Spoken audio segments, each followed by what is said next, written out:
Hey, welcome back to my channel. It's Robin Richardson, your psychic girlfriend, and this is Psychic Insights. And as you can see, I still don't have my introduction, and I am feeling the effects of the eclipse happening tomorrow, August 28th. Good Lord. And our girl Laura Owens is set to come back into the hearing because she needs to let the court know whether she's going to accept a plea deal. Hmm. So I did listen to um, the most recent Love Trapped podcast, and amazing as usual. So there were a few points that I want to talk about. Um, First of all, I want to say thank you for supporting, liking, subscribing, and if you choose to comment, please keep it kind. I have a cold. This is part of the eclipse bullshit, and I've got to tell you, so my head is sort of somewhere I don't even know. So I hope this reading is accurate. But as always, my reading is my spidey senses. I pulled my cards. I asked some questions, and it's for entertainment purposes only. And yeah, our girl Laura, well, she's got some explaining to do. Anyway, all right. Whew, all right. One of the things that came up in the podcast is that caught my attention and kind of sat with me was Clayton, and he was talking about, Laura, just give us some truth. Well, Clayton, come on, she's a Taurus, and we've talked about this before. She is someone who is so fixed. When she decides something, she's fixed on it, and her truth may not be the truth. Okay, so reasonable people would say, why would you do this in the first place? Now you got yourself into some hot water. 14 felonies, for God's sakes. Reasonable people would say, let's get this plea, let's move this on. I want to like rebuild my life. It's not turning out the way I want to. All right. So her truth isn't necessarily the truth. So, okay, whatever. So let's see. My overall impression is that like August 28th changes the direction of the case, and the weeks that follow may determine exactly how that resolution will change. Okay, so will she accept the plea? All right, you see, I'm not really messing around today. I pulled crossroads, stars, and anchor. Okay, so I'm sorry if I'm sniffling, kind of sucks. All right, the first thing I see around her is a decision. Crossroads tells me she's looking at two very different paths. Well, maybe more than two, but she's trying to negotiate this, right? She's trying to get this decision made, right? And I don't see her um, taking her decision lightly. And the stars say she's looking towards the future and asking herself what gives her the best possible outcome. Now, her best possible outcome is maybe very different from what we're connecting our dots for. So let's keep that in mind, right? There still may be hope for her that her circumstances will change in her favor.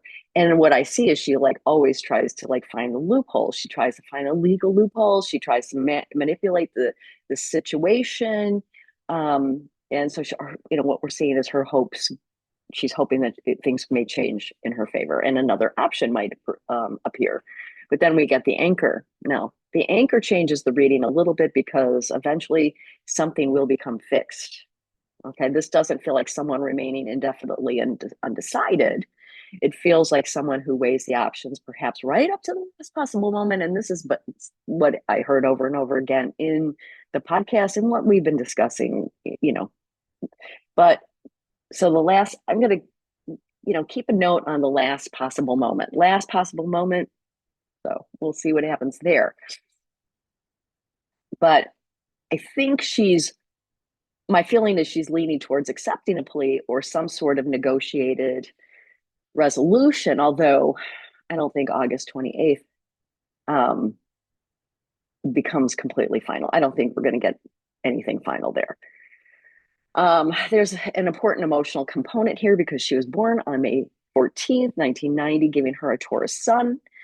And we don't have a birth time. So, talking about her, we just have to kind of go more generically. Um, but Tauruses can be incredibly persistent, and it can hold a position long after other people would have changed course. Now, we've talked about this with her, and we've seen this with her. Once Taurus decides this is the direction I'm going, it can become equally difficult to move them away from that decision. I do not envy her attorney. So that feels very much like the crossroads and the anchor energy. So what else could happen during this August 28th conference? And then we get the letter, the garden, and the snake. All right. So something about communication or documentation stands out strongly. Letter can represent paperwork, filings, agreements, written communication, or something formally presented, which would make sense in a legal hearing, right? Garden brings that information into a more public or official environment. And then snake, snake. Ugh. This introduced complexity. This gives us a little bit something to think about, because it makes me think there could be a wrinkle surrounding the negotiations or something communicated during the conference that complicates what initially appears straightforward. And we would expect no less from our girl Laurel, right? I would pay close attention to anything filed, discussed, presented to the court, or put on the record, because snake doesn't automatically mean deception in this context. It reads more as a strategy, maneuvering, complications, or a path that isn't completely straight. With her, that makes sense. So the intuitive sentence that I get around this is, yes, but there might be a condition. Something may initially sound resolved, and then another issue appears that needs to be addressed. And that doesn't necessarily derail the resolution, but it may simply explain why everything isn't completed and finished by August 28th, tomorrow. All right, and then my next question was, will August 28th bring resolution? And let's see, where did my cards go? Oh boy. So I got whip, fish, and rider. And these cards tell me that it brings movement, but I'm less convinced about complete closure. Whip is repeated discussions, disagreement, negotiation, and pressure. Fish can involve resources, money, independence, value, and tangible considerations. And then rider brings news. So this sequence feels like more negotiations, terms and consequences, news or movement. And there could be considerable discussion around what actual consequences of a resolution would look like. The word consequences just jumps out at me, because if financial consequences, restitution, fees, or other material considerations are relevant to the case, I would watch that very carefully. Fish doesn't have to mean literal money, but sometimes it does. But it certainly makes the tangible cost of that decision stand out. And rider at this moment tells me something moves, and that's important. This isn't stagnant energy. I think we may know considerably more after August 28th than we know going into it. But I would distinguish between knowing where the case is heading and having the entire legal process officially completed. So those may be two different dates. So what's happening with her personally? This is what we got. Lily, cross, heavy bird, and tree. All right, heavy. Lily wants peace. You think? Cross carries burden, and tree represents something deeply rooted with a long-term consequence. Together, these cards make me wonder whether she is far more exhausted by this situation than she allows other people to see. And there comes a point where continuing to fight requires asking, what is this costing me? Not just financially, but emotionally, mentally, personally. And we know that her parents are having severe financial issues, a possible foreclosure on their home. Where would she live? And there has been talk about, what her parents will do, Anyway, at least that's a whole different scenario, right? Oh, but in terms of the life someone wants to have after the legal process is over, I mean, really, the more she fights this, the worse it gets for her. whether it's, what we see or internally. Like, if this woman wants to have a family and all those sorts of things, like this is not helping. I mean, come on.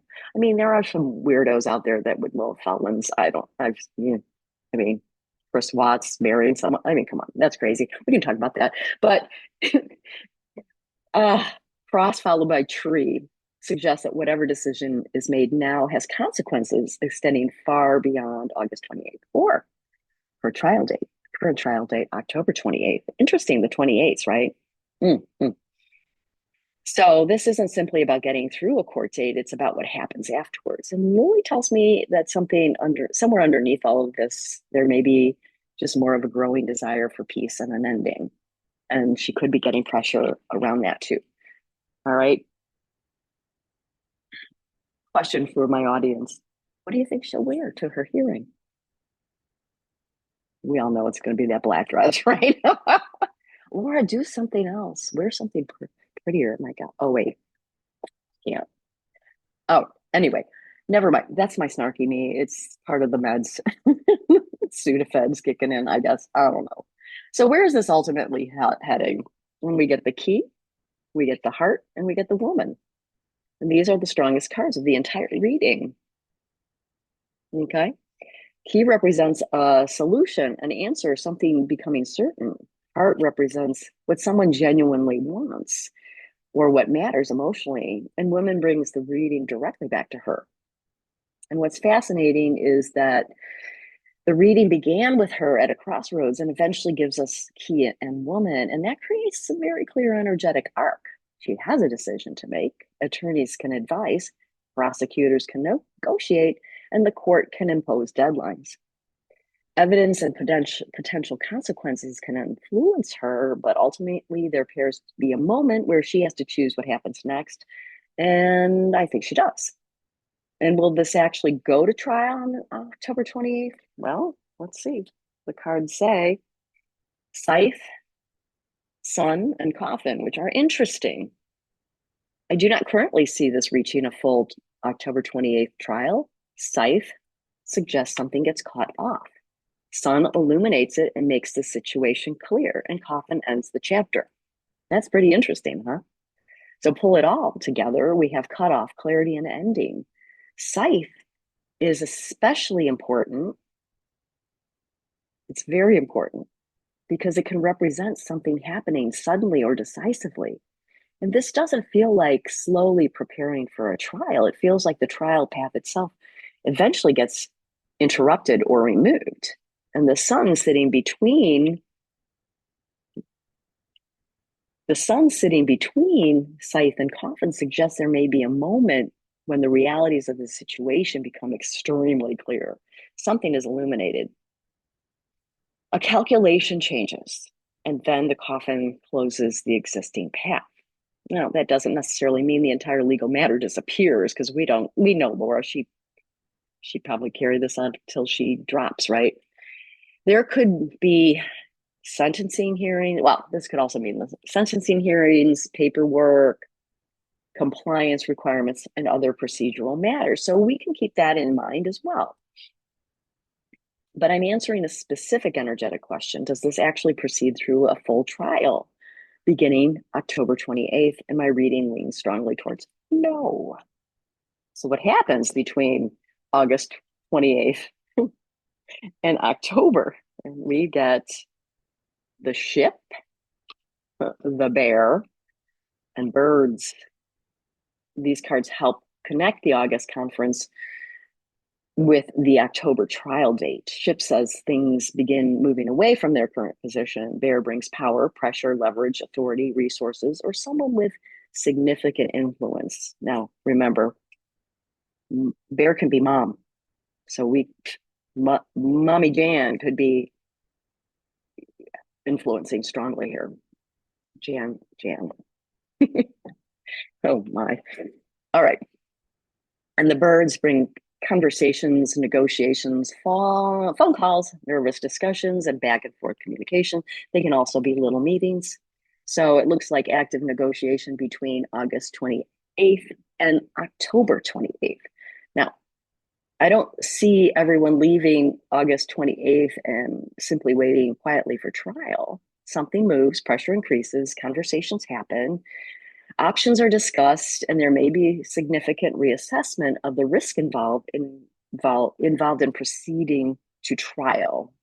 Again, let's remember that we have a foreclosure of the home possibly happening. This creates a lot of uncertainty, right? All right. And beer particularly makes me think the consequences may be more tangible, right? So there's more coming. Someone may have to sit down and ask, what happens if we don't resolve this? And Burge tells me there may be a lot of conversation surrounding that question. And interestingly enough, this also explains why Ryder appeared when we asked whether August 28th would bring resolution. Ryder said movement and news. Coffin didn't appear until we specifically asked about the October trial. And that distinction is meaningful. So the timeline I'm seeing is the August 28th feels like a pivot. I expect more important conversations, communication, or documentation strategies. There may also be an unexpected complication or condition that prevents everything from being neatly wrapped up. And immediately afterward, however, the situation does not appear dormant. There's movement, there's pressure, there's conversations, and there may be continued negotiation. As October approaches, the realities of actually proceeding to trial appear to become increasingly important. Then something changes. So Rachel Juarez mentioned in the podcast, she thinks that Laura will wait to the absolutely final last minute second. So that's where the scythe comes in. The trial path appears to be cut, and whatever uncertainty surrounding that decision becomes much clearer. So my overall forecast here is putting the spread together, and my strongest intuitive impression is that this case is moving towards a negotiated resolution rather than a full trial. I know how much we would have loved that, right? And I lean towards her ultimately accepting a plea of some form or a negotiated outcome. And I don't think this story is necessarily August 28th, plea is accepted, everything immediately ends. It looks more like, as we mentioned, pivotal development, complication or negotiation, increased pressure, significant conversations, decision, and then the trial path closes. So this could be interesting. So buckle in, right? All right. So people watching August 28th may initially think nothing was resolved, and I wouldn't necessarily interpret it that way. The more important question would be what changed because of August 28th, because the card suggests something starts moving eventually, and it makes October 28th look very different. And the entire reading begins with a crossroads and ends with the trial energy represented by Coffin. And between those 2 points are communication, negotiation, strategy, pressure, movement, burden, clarity, and ultimately a key decision directly pointed for her. All right. And I guess my strongest message would be August 28th is not the final page of this case, but it could begin the final chapter.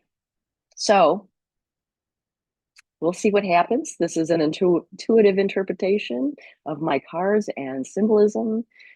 And it isn't a factual prediction of what defendants, attorneys, prosecutors, the court will do, nor is it legal advice, obviously, just for entertainment.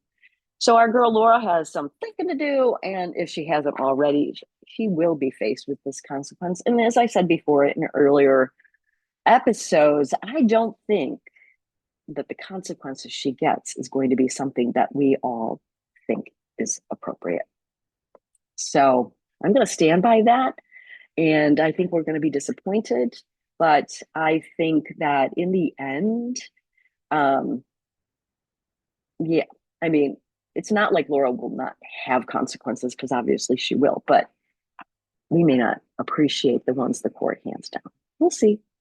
And I think that Greg Woodnick mentioned that at the end, and I think that I would be very interested in hearing what he has to say, especially after this is all over. I'm Robin Richardson, your psychic girlfriend. Please like, subscribe, ring that bell, and thank you for your support. And if you choose to comment, please do so. Will she accept the plea? What do you think of this reading? And keep it kind. I love y'all.